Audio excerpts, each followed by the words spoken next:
Hello everybody, and welcome to Haiku Talk. I'm your host, Ben Ga, your friendly neighborhood haiku poet. And today we're going to be taking a look at a haiku from Susan Farner from the latest issue of Kingfisher. Wonderful little journal. So sit back, relax, grab yourself a tasty beverage, and let's haiku.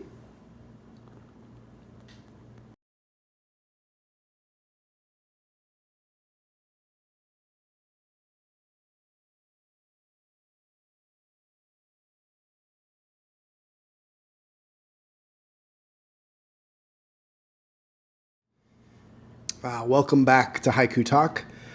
And as I said in the beginning, we're looking at a really nice piece by Susan Farner from the latest issue of Kingfisher. That's issue 5, April 2022. And the poem goes like this. Sycamore leaf, as big as I remember his hand. Sycamore leaf, as big as I remember his hand. A really nice piece. Very nice piece. We'll get to what that means in a moment, but first off, it does follow the fragment and phrase format, where the first line, sycamore leaf, is the fragment, and the phrase is as big as I remember his hand, comprising of lines 2 and 3. Now, what I like about this piece is that it does bring us into a surprise. And as we move through the poem, we're not sure where we're going until we get to that last line, and then it becomes a really magical moment. And it's one of these poems that reminds us that we are always capable, or always, wherever we're at, something can hit us. A memory, a touchstone, something that's going to cause us to take pause and to recall something from our past.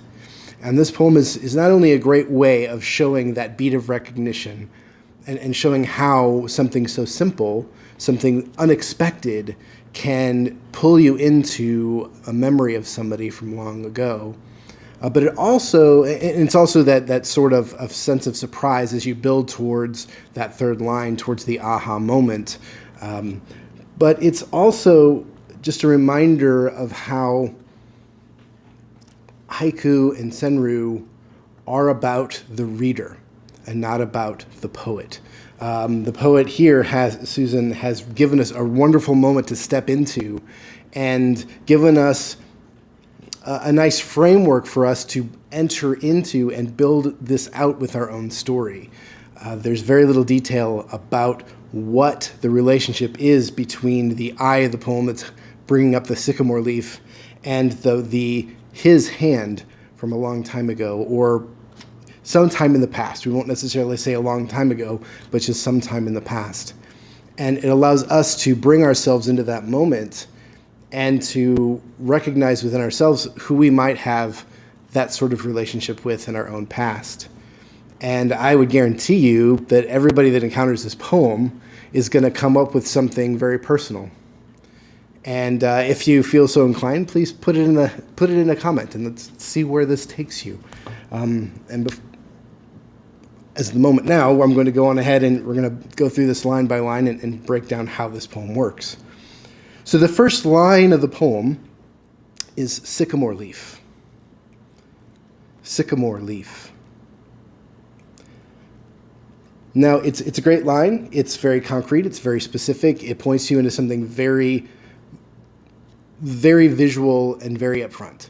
Now, not everybody knows what a sycamore leaf is, but we all know what a leaf is, and because it's referencing a specific thing, hopefully people know that a sycamore is a tree. If not, if you think it's a plant, you still are guided to the fact that you're running across a leaf of some sort.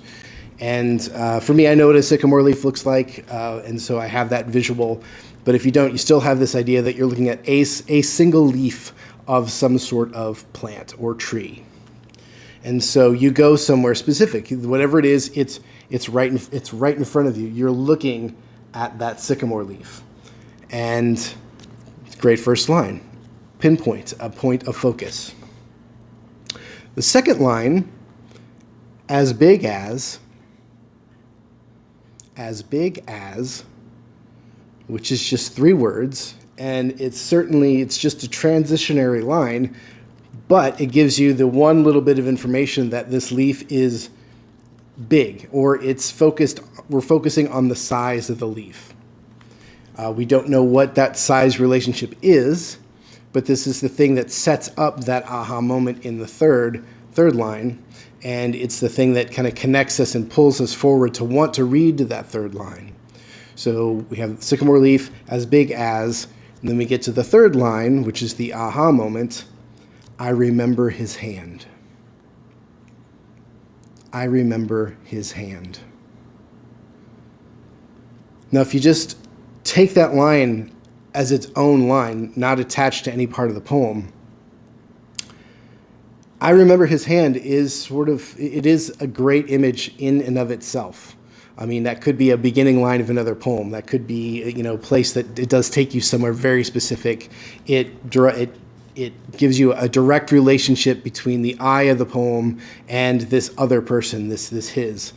And we remember this person's hand.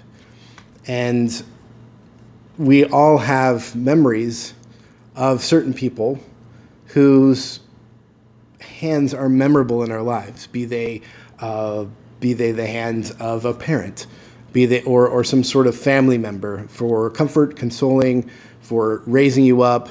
Could be similar with a friend's hand, somebody that you looked out to, somebody that you noticed. It could be a lover's hand that you're remembering for any number of reasons.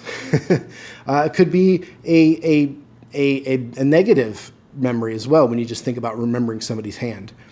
But since this comes at the end, we kind of have a different sort of relationship that's built up towards this. And we see the first line again is sycamore leaf, and then we know that the sycamore leaf is as big as you remember somebody's hand.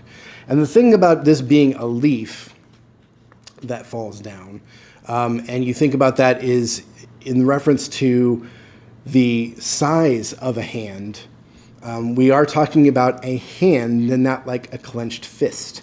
So in my mind, anyway, where I go with this is it's more of a gentle memory, more of a warm memory than of a memory of some place that's dark, some place that's fearful, some place that's hurtful, or where anger comes from. For me, if I was trying to reference somebody's hand in that way, it might be looking at a stone or a rock or something that's hard, not something that's subtle, delicate, something that you're looking at a single leaf. So it's in my mind, it's fallen from a tree. It's not part of a tree, because otherwise you would say sycamore leaves, where you're looking at a tree full of leaves. But here we just have a specific leaf that we're looking at. And we usually, when you see a specific leaf, again, this is how haiku uses suggestive language to not necessarily tell you, but guide you towards something. Because it's a specific leaf, you're most likely encountering this leaf on the ground or someplace where you're picking it up as an individual leaf that's already left the tree. And the fact that this is a memory, this reminds you of something that happened in the past, again, that severed leaf from a tree ties into the idea of this being a memory from a past, because it's no longer tethered to you. It's no longer growing on you like a leaf growing on a tree. So it is this thing from the past that's giving you a memory. And just how nice it is to think about the size of a leaf in relationship to a size of somebody's hand that you remember.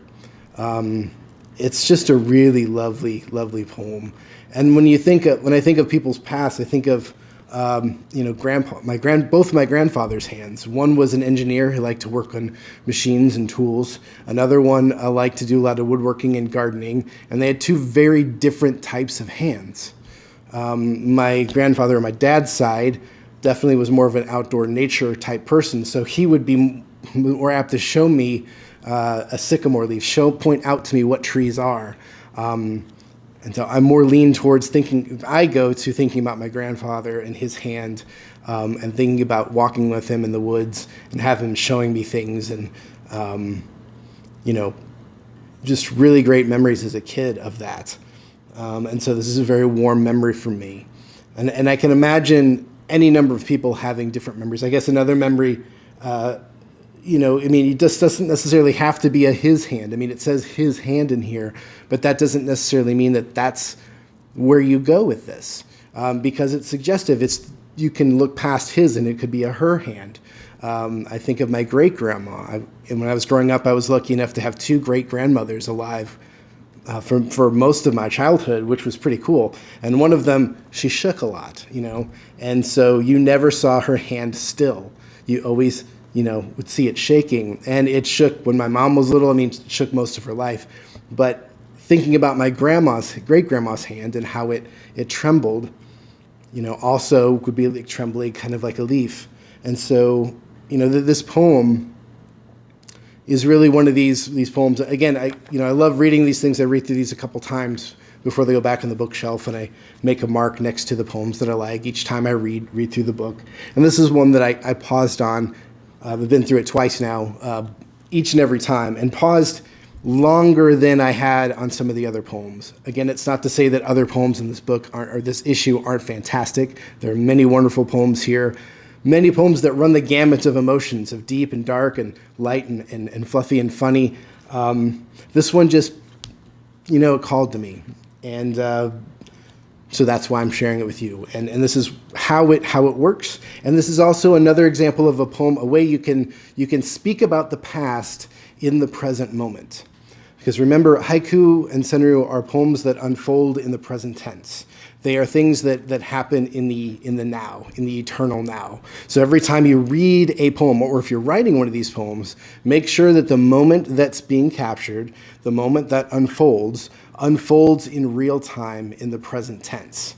And so in this case, what happens in the present is the reader, this eye of the poem, encounters a sycamore leaf, and that brings about a memory of somebody in the past. It brings about a memory of the size of a hand, and then all of the things that are in relationship to that hand and that person it's attached to come with it.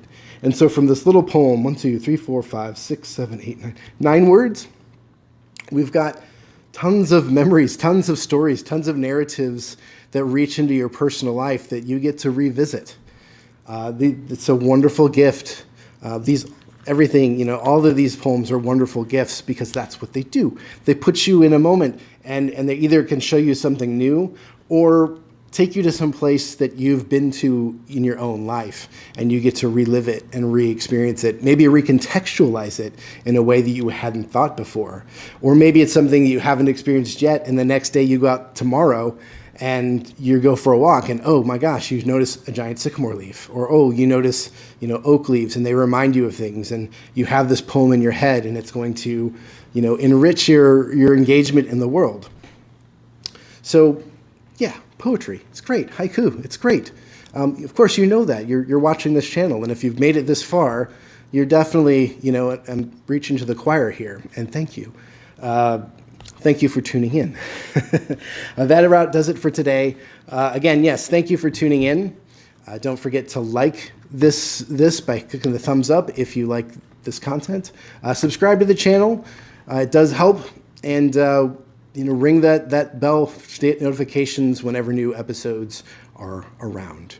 So thanks for tuning in. Until next time, cheers, cheers, cheers.